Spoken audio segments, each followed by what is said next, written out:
नमस्कार दोस्तों। तो आज फिर हम अपने ब्लॉग में आपको एक नई जगह ले चलते हैं। ऐसी जगह जो शायद आपने नहीं देखी होगी। अपने जबलपुर की ही एक बहुत ही शानदार और महत्व की जगह है ये। तो खरे जी और हम लोग आपको एक ऐसी जगह दिखाने ले आ रहे हैं यहाँ पे जो जबलपुर के लिए खास तौर से ही बहुत ही महत्व रखता है। तो हम आपको लेकर जा रहे हैं आज ज्वाली ऋषि की समाधि। कहते हैं कि जबलपुर का जो नाम है वो ज्वाली ऋषि के नाम से ही पड़ा है।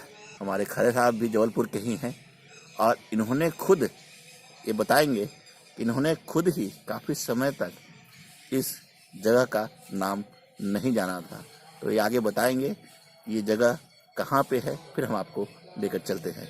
खरे साहब, ये स्थान जिलहरी घाट में है और अपन जिलहरी घाट हमेशा से आते रहते हैं, पर पता नहीं क्यों ये स्थान अपन से अछूता रह गया और हमारे बाजू में क्या चीज़ उपस्थित है या क्या चीज़ अवेलेबल है ये हमें जनरली प्रेम के माध्यम से ही पता चलता है। तो एक बार पुनः प्रेम को मैं साधुवाद देता हूँ कि वो कई बार अपने इर्द गिर्द कितनी सुंदर चीज़ें विद्यमान हैं इसके बारे में अपन को केंद्रित करता रहता है, ध्यान के आकर्षित करते रहने में ये सक्षम है। तो जैसा जी कि खरे साहब ने बताया आपको कि ये जगह जो है ये जिलहरी घाट में ही है और जिलहरी घाट का रास्ता जो है वो जबलपुर में लगभग सबको मालूम है, और नहीं मालूम है तो नीचे डिस्क्रिप्शन में मैं उसका लिंक दे दूंगा, क्योंकि जिलहरी घाट पर पहले भी हम वीडियो बना चुके हैं, उसका लिंक दे दूंगा और अभी आपके स्क्रीन पर भी नीचे उसका लिंक आ रहा होगा। तो चलिए अब सीधे उस जगह की तरफ चलते हैं और आपको दिखाते हैं कि ज्वाली ऋषि का समाधि कैसा है और कहाँ पे है। तो चले, अभी हम लोग जिलहरी घाट पहुँच चुके हैं। देखिए आपको दिखाता हूँ, यहाँ पे बोर्ड लगा हुआ है जिलहरी घाट। आपको एक रोड मिलेगा और इस रोड में आप जाएंगे आगे तो आपको देखिए एक गेट है और गेट के ऊपर बोर्ड लगा हुआ है प्रेमानंद आश्रम गेट है। उस गेट के ही अंदर से आपको आगे जाना है। तो चलते हैं अंदर गेट के प्रेमानंद आश्रम में। बहुत बड़ा आश्रम है ये, यहाँ बच्चे लोग यहाँ पे विद्यालय भी है जहाँ वो वेद वगैरह की शिक्षा लेते हैं, निःशुल्क शिक्षा दी जाती है यहाँ पे। तो ये आश्रम में हम लोग आ गए और यहाँ से राइट साइड सीढ़ियाँ जो है वो जाती है सामने, जो नर्मदा तट जिलहरी घाट पे जाती है नीचे। देखो आपको सीढ़ियाँ मैं दिखा रहा हूँ, यहाँ से ये सीढ़ियाँ बनी हुई है यहाँ से घाट पे जाने के लिए। और इधर ये आश्रम है, एक मंदिर है आपको राम लक्ष्मण जानकी जी का, और इधर हनुमान जी बैठे हैं। और ये आश्रम है यहाँ राम दरबार प्रेमानंद आश्रम। आपको देखिए बोर्ड दिखाता हूँ,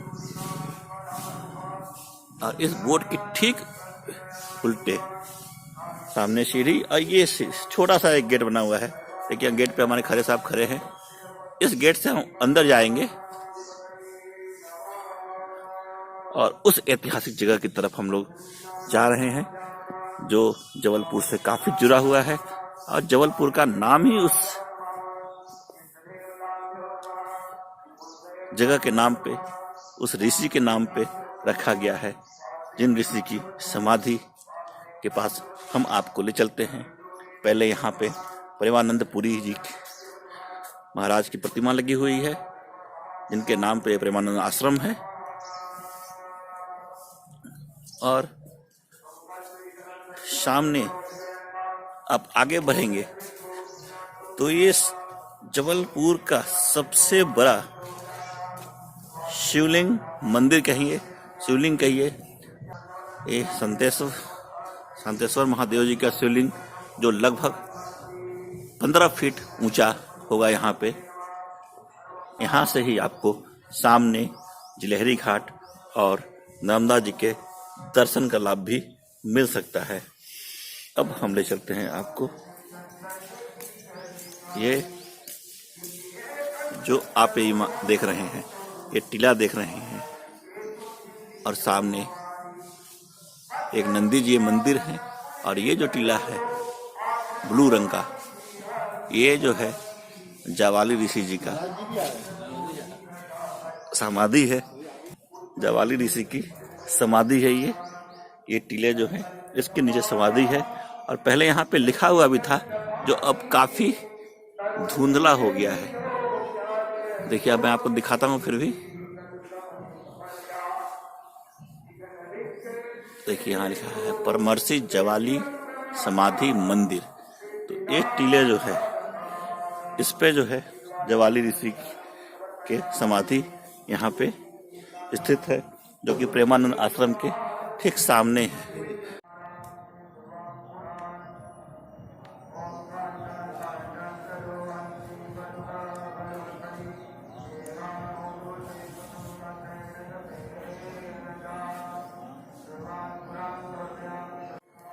तो अभी आपने देखा जवाली ऋषि की समाधि, और इस आश्रम जो है एकदम बिल्कुल प्रेमानंद आश्रम के अंदर में यह समाधि है।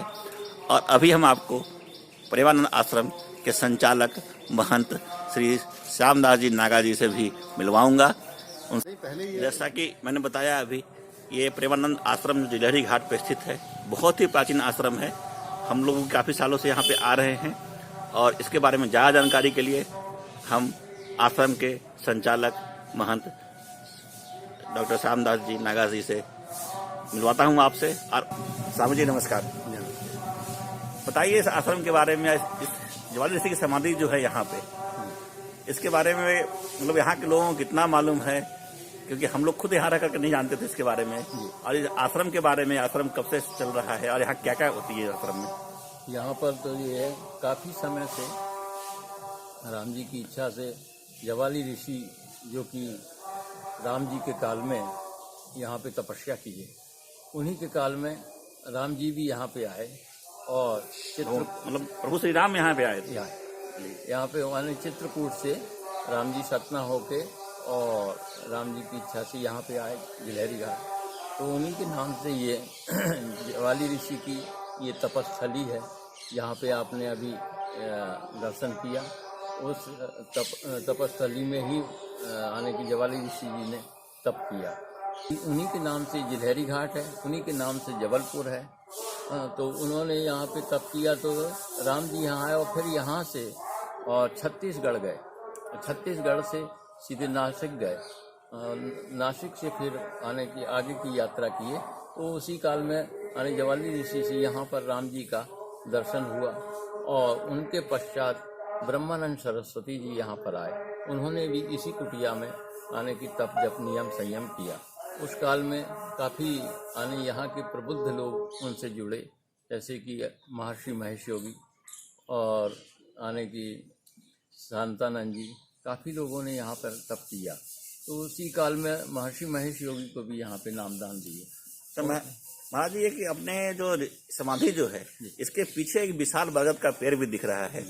इस विशाल बरगद के पेड़ भी चले हम लोग देखते हैं अभी कैसा है ये, इसके बारे में कुछ बताएंगे? जी ये बरगद का जो पेड़ हम लोग देख रहे हैं, ये लगता है काफी प्राचीन होगा, क्यों महाराज जी? जी काफी प्राचीन है। ये भी जवाली ऋषि के कर कमलों द्वारा इसको लगाया गया है। अच्छा, हाँ। तो मतलब ये भी उस समय का ये पेड़ है? उसी समय का। देखने में भी काफी पुराना पेड़। देखिए इनके जड़े कहाँ से कहाँ तक, और काफी ऊंचा पेड़ दिख रहा है ये, काफी विशाल पेड़, बहुत विशाल पेड़ है जहाँ तक आप देखेंगे। और यहाँ पर ये पुरातत्व की मूर्तियाँ भी हैं। अच्छा, जो उस काल की मूर्ति हैं। अच्छा, हम चलते हैं उस मूर्ति को भी देखने के लिए। अभी पेड़ आपको दिखा रहे हैं कितना बड़ा पेड़ है ये। और ये भी जो है समाधियाँ हैं। अच्छा, प्राचीन महात्माओं। अच्छा, इस पेड़ के नीचे भी पुराने ऋषियों की समाधियां दो बनी हुई है, जो थोड़ा सा अभी जीर्ण शीर्ण हो गया है देख रेख के अभाव में। आपको दिखाते हैं। और कुछ पुरातात्विक मूर्तियां भी यहाँ निकली हैं, जैसा कि महाराज जी बता रहे हैं। तो चलते हैं वहाँ पे भी देखते हैं। और ये जो दिखा रहे हैं, आपको दिखा रहे हैं कि आगे पुरातात्विक महत्व की कौन कौन सी यहाँ मूर्तियाँ मिली हैं। हाँ बताइए। ये भगवान विष्णु की मूर्ति है। अच्छा, तो उसी काल की है, प्राचीन, और जो कि वहीं पे बरगद के ही ये जड़ों में ही निकली थी। अच्छा, इसलिए इनको छेड़छाड़ नहीं किया। और पुराना जो सबसे पुराना प्राचीन पेड़ था वो ये था, ये खत्म हो गया, फिर इसी में यहीं से अलग से लताएं निकली और फिर दूसरे पेड़। ये तो काफी प्राचीन लग रहा है। अब मूर्तियां भी काफी प्राचीन, काफी ये मूर्तियों के नीचे शंख जैसा आकार का भी बना हुआ है, चक्र वगैरह चक्र भी बने हुए हैं। जी जी, शंख है, ये शंख है, चक्र गदा सभी धारण किए हुए भगवान।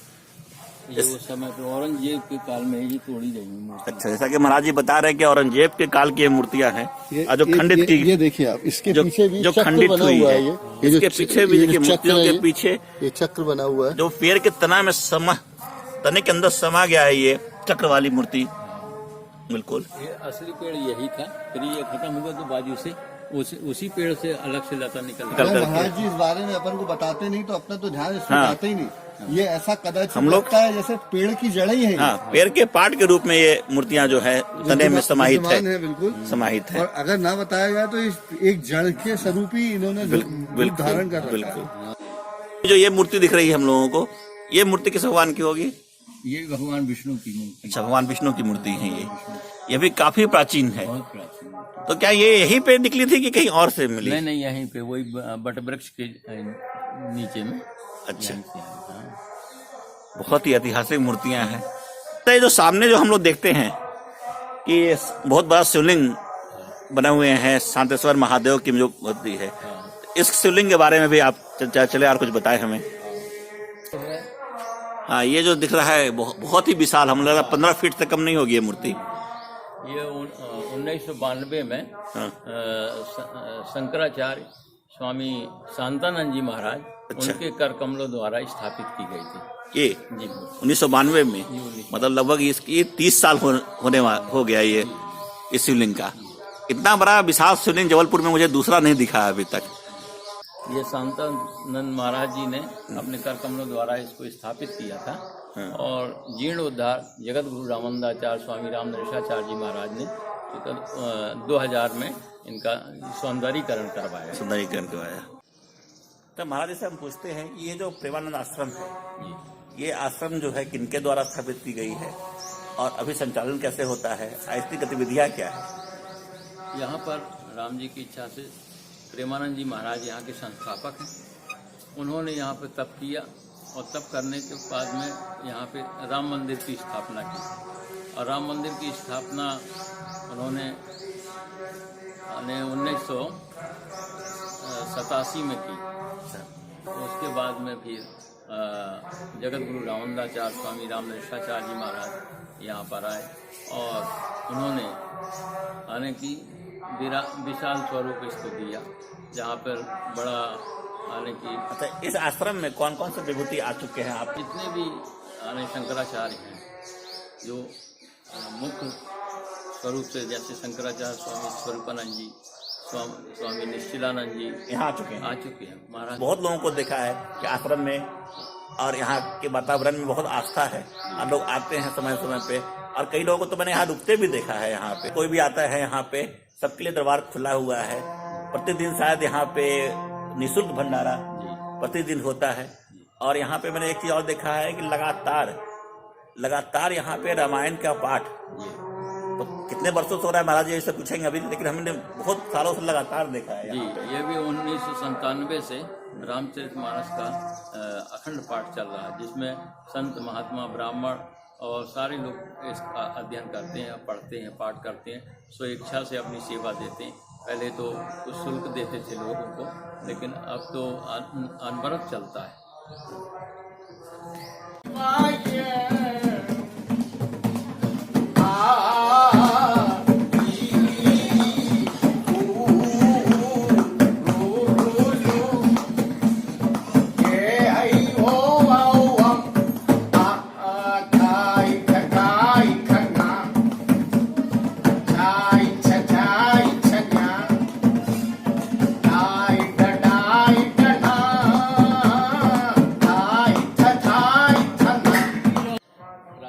ये जो आश्रम है, ये सामने आप देख रहे हैं लाल रंग से, ये है प्रेमानंद आश्रम का मुख्य भवन यहाँ पे।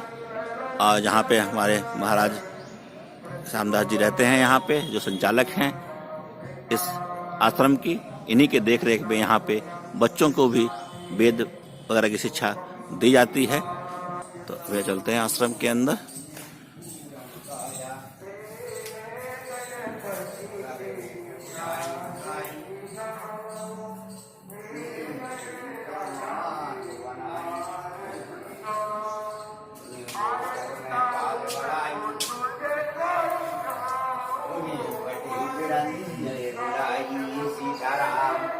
ये यहाँ पे राम दरबार आश्रम के मुख्य गेट के बाईं तरफ बना हुआ है। महाराज जी से पूछते हैं राम दरबार की स्थापना कब हुई थी। महाराज जी, राम दरबार की स्थापना के बारे में कुछ बताएं। ये तो काफी प्राचीन मंदिर है। जब यहाँ पर शुरू में आने की 70 से भी और पहले के, क्योंकि यहाँ पर प्रेमानंद जी महाराज उस समय आए थे और उन्होंने ही यहाँ पर आने राम दरबार की स्थापना की। अच्छा, चलिए आश्रम के अंदर लेके चलते हैं आपको।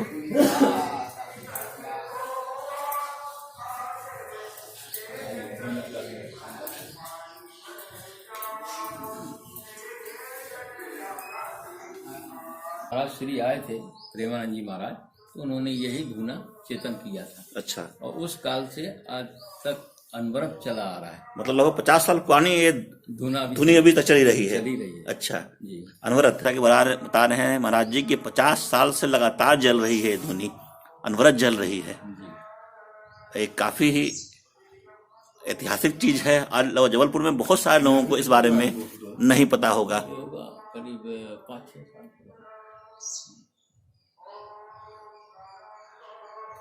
जी बता रहे हैं कि ये मौलसरी का झार है। मौलसरी जबलपुर के लिए काफी प्रासंगिक है, क्योंकि आचार्य रजनीश जो जबलपुर के ही पास के थे, उन्होंने यहाँ पर तपस्या की और वो भी आकर के इस मौलसरी के पेड़ के नीचे बैठे हैं, जैसा कि अभी महाराज जी बता रहे हैं। तो प्रेमानंद आश्रम काफी ऐतिहासिक है और काफी लोगों से जुड़ा हुआ है। आश्रम के अंदर हरियाली आपको बरबस मन मोह लेगी। आपको इतना सुंदर हरियाली यहाँ पे। आश्रम की व्यवस्था महाराज जी के निर्देशन में काफी शानदार और काफी अच्छे तरह से की गई है। अंदर में हनुमान जी महाराज की भी मूर्ति आपको दिखाते हैं। आप दर्शन का लाभ लें घर बैठे ही। बहुत प्राचीन मूर्ति, देखिए एक पत्थर से ही बनी हुई है ये मूर्ति। वो काल भैरव जी हैं। और सामने बता रहे महाराज जी की काल भैरव जी की मूर्ति में आपको जूम करके दिखाता हूँ। वो रिद्धि सिद्धि है, रिद्धि सिद्धि तक्षकनाथ और महादेव जी की तो बहुत ही प्राचीन शिवलिंग आप देख रहे हैं। नंदी देखिए, नंदी की मूर्ति भी बहुत ही कलात्मक मूर्ति है ये। ऐसा मूर्ति बहुत कम देखने के लिए मिलता है आज के समय में। बहुत ही अच्छा। और ये नर्मदा जी से ही प्राप्त हुई। अच्छा, जैसा कि बता रहे हैं महाराज जी, ये शंकर भगवान की मूर्ति भी है जो शिवलिंग। हाँ, अपने आने की स्नान काल में गए थे तो उनको ये मूर्ति नीचे में नर्मदा जी से ही प्राप्त हुई। अरे वाह। महाराज जी ने बताया तक्षकनाथ की प्रतिमा के बारे में, मूर्ति के बारे में हमने अभी तक देखा नहीं था और सुना नहीं था, इसलिए महाराज जी से आग्रह किया हमने कि मूर्ति को जरा करीब से हम देखें। महाराज जी ने हमारे आग्रह को स्वीकार करके आपको भी करीब से दिखाते हैं हम तक्षकनाथ जी की। ये फन है, ये फन है। अच्छा, और ये हाँ देखिए 3 फन उनके दिख रहे हैं और नीचे उनके पूरा स्वरूप। बहुत ही दुर्लभ मूर्ति है ये तक्षकनाथ जी का। अब और चलते हैं हम लोग आश्रम के अंदर। आप देखेंगे बहुत ही शानदार ऊंचे ऊंचे पेड़ और इतना नंदा तट पे इतनी हरियाली और आश्रम की जो पवित्रता है आपको बरबस मन मोह लेगी। यहाँ पे आपको यहाँ से जाने की इच्छा नहीं होगी। जो सामने ये दिख रहा है, अभी ये सामने जो भवन दिख रहा है, ये क्या है और यहाँ क्या होता है? वहाँ ऊपर में जो है कमरे हैं, प्रकोष्ठ है। वहाँ पे मतलब संत लोग रहते हैं, विद्यार्थी रहते हैं, ब्राह्मण, और जो आने जाने वाले आगंतुक हैं भक्तगण, वो भी वहाँ निवास करते हैं। ऊपर में कमरे हैं और नीचे में आने की प्रसाद पाते हैं। निर्वाण है अन्न क्षेत्र, सीता जगदम्बा अन्न क्षेत्र। तो उसमें 12 बजे से 2 बजे तक कोई भी आ जाए, एक ही भाव से उनको सबको प्रसादी मिलती है। राजा रंक फकीर, वहाँ पे आपने बताया ना, तो सब लोग यहाँ पे बड़े बड़े लोग भी आके और पंक्ति में बैठ के ही प्रसाद लेते हैं। धर्म का काम ही है महाराज जी कि राजा रंग फकीर, किसी के बीच में कोई नहीं हो लकीर। सब एक समान है भगवान के सामने, धर्म के सामने सब एक समान है। और धर्म सबको अपने हृदय में समाहित करता है, तभी तो धर्म। अच्छा, इधर एक चबूतरा सा दिख रहा है मुझे, ये क्या है इधर? यहाँ पे छोटा मोटा जो कार्यक्रम संकीर्तन या कोई उत्सव का है, या बच्चे लोगों का आने की मन हो गया कि आज यहीं पे ही कुछ सत्संग वगैरह हो। अच्छा, यहाँ सत्संग चलता है। बैसाख में लगातार 1 महीना कार्यक्रम चलते हैं। अच्छा, उस काल में यहाँ पर आने की संगोष्ठी वगैरह होती है। अच्छा, और सामने में भी कुछ कमरे हैं, वहाँ भी जो है महात्मा लोग आते हैं तो वहाँ भी रुकते हैं संत लोग। जगत गुरु रामानंदाचार्य स्वामी रामदर्शाचार्य महाराज रहते हैं। अच्छा, वो बंद रहता है। आइए देखो। तो रामानंद संप्रदाय के प्रमुख हैं, वो इस कमरे में जब भी आते हैं जबलपुर में, तो इस कमरे में आकर ठहरते हैं। और हम आपको उस कमरे को भी दिखाते हैं कि यहाँ आकर के जगत गुरु रामदर्शाचार्य जी विराजते हैं और बाकी उनके अनुयायियों, मिलने वालों के लिए सब यहाँ पे उस समय तांता लगा रहता है जब महाराज जी स्वयं यहाँ आकर के पधारते हैं। इसी कमरे से आपको कल बहती नर्मदा आपको दिख रही है। ऐसा प्रतीत होता है जैसे एकदम बाजू से नर्मदा, बिल्कुल नर्मदा जी यहाँ से आपको बहते हुए दिखाई पड़ती हैं। और ये जो बड़े बड़े वृक्ष महाराज श्री के कर कमलों द्वारा 90 में लगाए गए थे। अरे वाह, यहाँ से सामने देखिए गाड़ी घाट का गुरुद्वारा भी जो है वो भी दिखता है यहाँ से। ये गुलाब वाटिका भी महाराज जी के द्वारा लगाई गई है। अब सामने एक बहुत ही घना तुलसी की वाटिका भी लगाई गई हुई है महंत रामदास जी के द्वारा, जो हम आपको दिखा रहे हैं।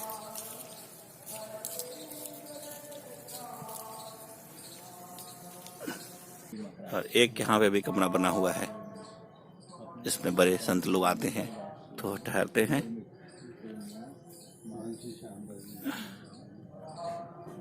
दिखाते हैं